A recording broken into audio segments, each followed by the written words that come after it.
Steph Curry turned a $2.5 million annual offer from Nike into a lifetime deal with Under Armour.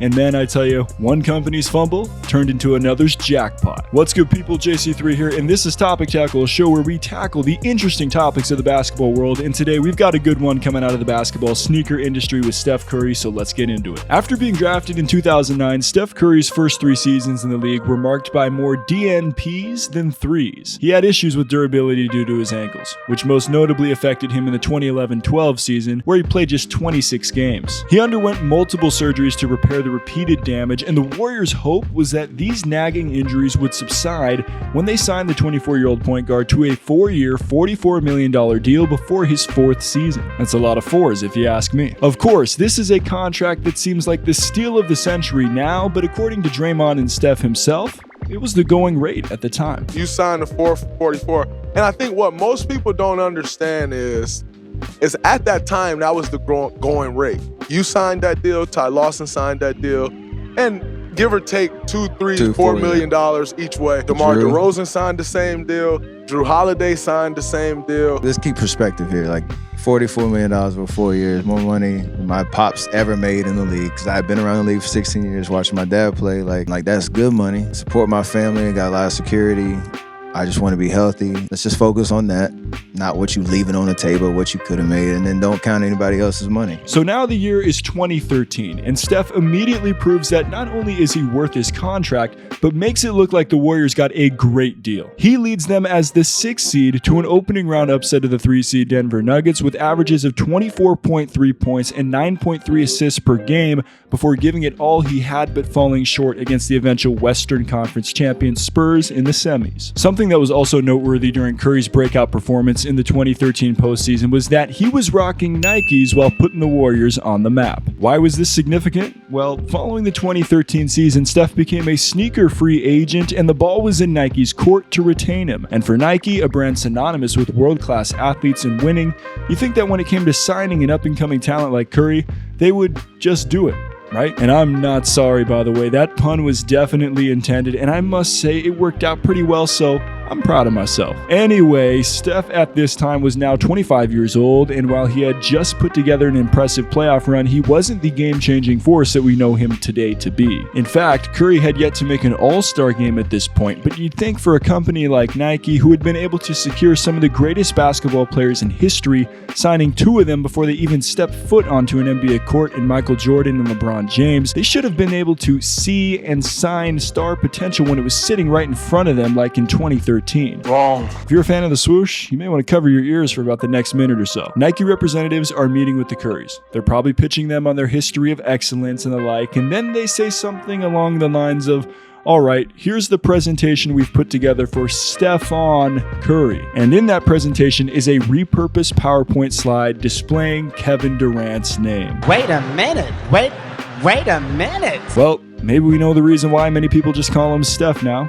Because Stephon is one of the main reasons why Nike fumbled one of its biggest bags of all time. While the botched name and Kevin Durant's slide make the headlines for why Steph left Nike, these are just some of the reasons why, because according to Steph, there's more that went into this decision beyond being disrespected in the meeting. Let's play that. Signing a $44 million deal, did that play any role into you ultimately leaving Nike and saying, I'm going to go sign with Under Armour? That is a great question. And yes, that is actually a fantastic.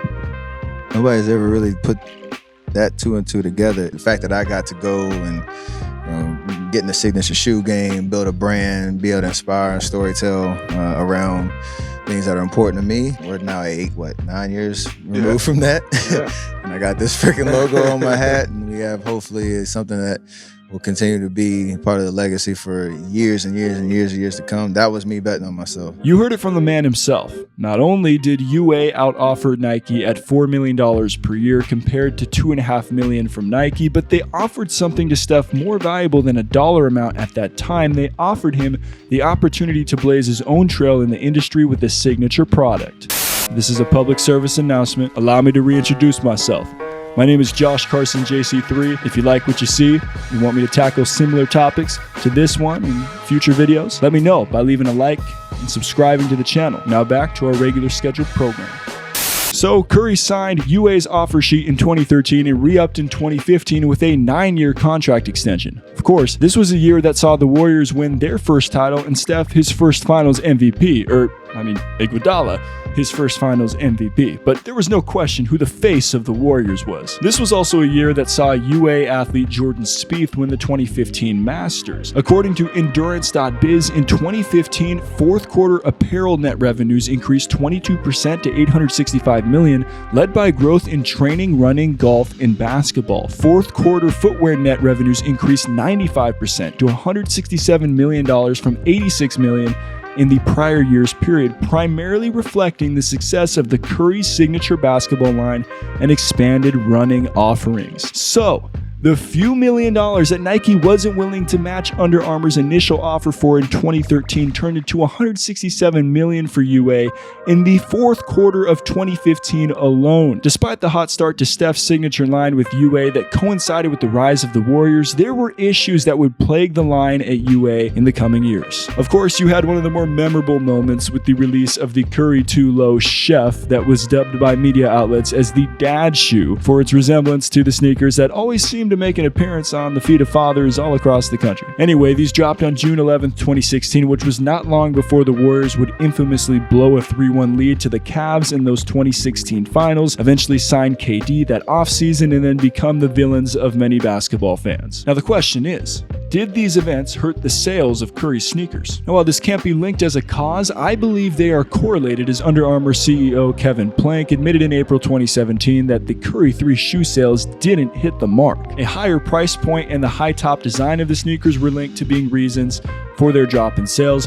UA would eventually release different designs of Curry's signature shoe in the years to come, including a low top versions of that Steph would lace up with an ankle brace. But different designs were far from the big news surrounding Curry's signature line at UA, because in 2020, they established something that only 2 basketball players had ever done before. They launched Curry Brand, a subsidiary of Under Armour that put Steph in elite company alongside Michael Jordan and Dwayne Wade as the only players to establish subsidiaries under the umbrella of a major company. And now Steph and UA have appeared to put the final touches on what is now a historic partnership, because at the end of March 2023, Curry inked a new long-term extension with UA that will extend into his retirement, and according to ESPN sneaker reporter Nick DePaula, it could be one of the richest ever endorsement deals in sports once annual base pay, stock equity, royalties on signature products, and on-court incentive bonuses are tallied. With Steph taking on the title of president of Curry Brand, and with the growth potential of the stock awarded and expected annual compensation of the deal, could see Curry earn more from the Under Armour extension than from his NBA contracts, which will total more than $473 million through the 25-26 season. And UA CEO Kevin Plank said that specified performance-based revenue targets would trigger clauses to continually extend Curry's contract, saying it has the potential to be a lifetime deal. Well, need I say once more that Steph turned a botched Nike meeting and a lowball offer into a lifetime deal with UA, and in the process has become the 9th player in NBA history to have a 10th signature shoe with the same company, and boasts one of the top 5 highest grossing signature businesses annually. So go ahead and check out more on how Curry Brand started from the video I made on this story from the time it happened in 2020, and I'll be back with another episode of Topic Tackle coming soon. As always, stay solid, people.